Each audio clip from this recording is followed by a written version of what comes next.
राधे राधे। लगभग 5200 वर्ष पूर्व भगवान श्री कृष्ण ने गोपियों के संग 16,108 गोपियों के संग एक महारास लीला रचाई थी, जो आज भी जीवंत है वृंदावन के निधि वन में। और ये कथा जो है गोवर्धन पर रहने वाले गुरु जी लगातार सुनाया करते थे, जिससे एक भक्त इतना ज़्यादा प्रभावित हुआ, इतना ज़्यादा भाव विभोर हुआ कि वो कलकत्ता से वहाँ वृंदावन जा पहुँचा और गुरु जी उस कथा के बारे में विस्तार से जानना चाहा। गुरु जी ने उसको कथा सुनाई। कथा सुनाने के बाद जो है वो अपने बांके बिहारी जी के दर्शन किए। बांके बिहारी जी के दर्शन के बाद वो इतना लीन हो गया कि वो निधि वन पहुँच गया और निधि वन में दिन भर रुका रहा और रात में भी जाने के लिए उसने मन नहीं बनाया। तो जब पुजारियों ने वहाँ पर निधि वन खाली कराने की बात करी तो वहाँ पर सब खाली कराया गया, तो उसको देखा गया कि एक लता के पीछे खड़ा था, उसको भी बाहर किया गया। अगले दिन वो फिर पहुँच जाता है, लेकिन फिर उसको बाहर कर दिया जाता है। उसके अगले दिन एक वो ऐसी जगह ढूंढ लेता है कि जहाँ पर सुरक्षित चुपचाप छुप के बैठ सकता था, जहाँ किसी की नज़र उस पर ना पड़े।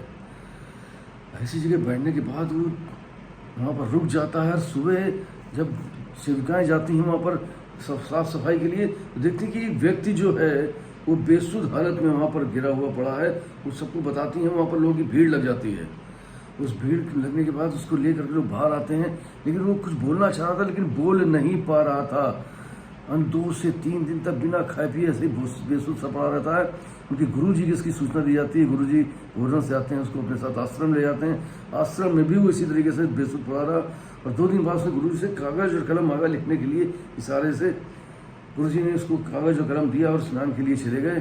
जब स्नान करने के बाद लौट करके आए तो देखा वो अपने प्राण त्याग चुका था, लेकिन नज़दीक ही एक कागज़ रखा हुआ था। इसमें लिखा था, गुरु जी आप मुझे कथा सुनाते थे, लेकिन मुझे कहीं ना कहीं विश्वास नहीं होता था कि यह भी हो सकता है, और मैंने आज अपनी आँखों से श्याम मोहन राधा रानी के दर्शन कर लिए हैं।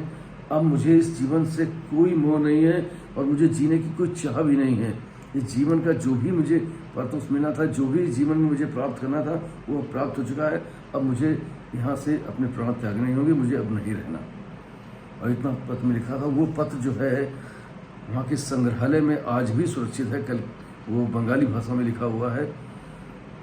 मित्रों, रात की जो ये रासलीला का विषय है, उस समय जो है रात में पूरा निधि वन खाली करा लिया जाता है।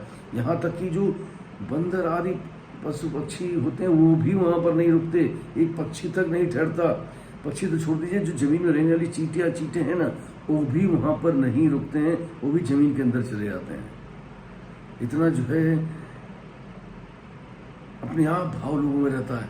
और आज तक उस निधि वन के अंदर किसी ने जाने की हिम्मत नहीं करी और सब बंद कर दिया जाता है, ब्लैकआउट सा हो जाता है। लेकिन गोपियों की जो नूपुर की आवाज़ है वो आज भी सुनाई पड़ती है।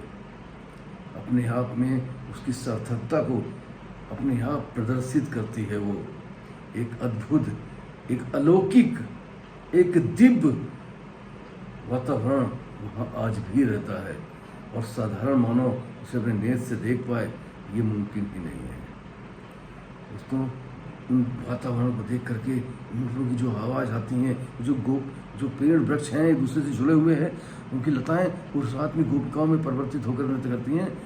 और इस भाव को सुनकर ही लोग इतने भाव विभोर हो जाते हैं, इसमें लीन होकर सिर्फ और सिर्फ एक ही शब्द निकलता है, राधे राधे। ईश्वर आपकी रक्षा करे।